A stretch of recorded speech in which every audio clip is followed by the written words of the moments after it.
السلام علیکم مائی all students. آج ہماری کلاس قرآن کے بیسکس پہ ہے، تو آج ہم قرآن کی بیسکس سیکھیں گے، اور جب تک ہمیں ان بیسکس پہ ہماری پوری گرفت نہیں ہو جاتی تو ہمیں جو ہے وہ قرآن جو ہے وہ ایزیلی سمجھ نہیں آئے گا۔ تو first of all class start کرتے ہیں، اور آج کا ہمارا فرسٹ کویشچن ہے حروف مفردات کتنے ہیں۔ حروف مفردات کی تعداد جو ہے وہ 29 ہے، ٹھیک ہے۔ جیسے آپ اردو میں حروف تہجی ہوتے ہیں نا، تو عربی میں ہم ان کو حروف مفردات بولتے ہیں۔ تو حروف مفردات جو ہیں وہ کتنے ہیں؟ 29 ہیں۔ اس کے بعد کویشچن نمبر 2 ہے ہمارا۔ کویشچن 2، حروف مستعلیہ کتنے ہیں اور کون کون سے ہیں؟ تو حروف مستعلیہ جو ہیں وہ 7 ہیں، ٹھیک ہے۔ اور حروف مستعلیہ جو ہیں وہ 7 ہیں، اور وہ کون کون سے ہیں؟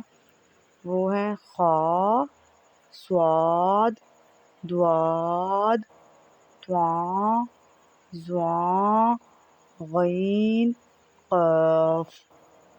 یہ جو ہیں یہ ہمارے حروف مستعلیہ ہیں جی۔ کویشچن 3 پہ ہمارے پاس کویشچن ہے حروف مستعلیہ کو کیسے پڑھتے ہیں اور ان کا مجموعہ کیا ہے۔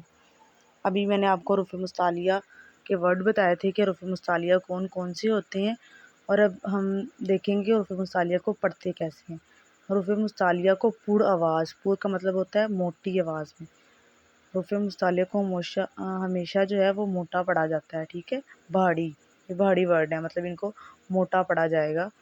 تو ان کو جو ہے وہ یہ حلق کے سب سے نچلے حصے سے ادا ہوتے ہیں، ٹھیک ہے۔ حروف مستعلیہ جو ہیں وہ حلق سے ادا ہونے والے ورڈ ہیں۔ جیسے فار ایگزامپل لفظ خا ہے تو خا کو ہم پڑھیں گے خا۔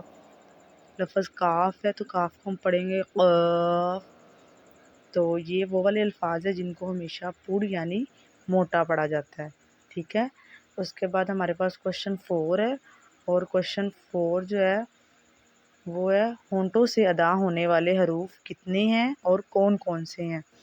تو ہونٹوں سے ادا ہونے والے حروف جو ہیں وہ 4 ہیں ان کی تعداد، اور یہ کون سے ہیں؟ سب سے پہلے ہمارے پاس ہے ورڈ با۔ تو با بھی جو ہے وہ ہونٹوں سے ادا ہوتا ہے، اس کو کیسے پڑھتے ہیں؟ با۔ اس کے بعد ہمارے پاس لفظ ہے فا۔ اس کے بعد ہمارے پاس لفظ ہے میم۔ اس کے بعد ہمارے پاس ہے wow. Thanks for watching, subscribe to my channel.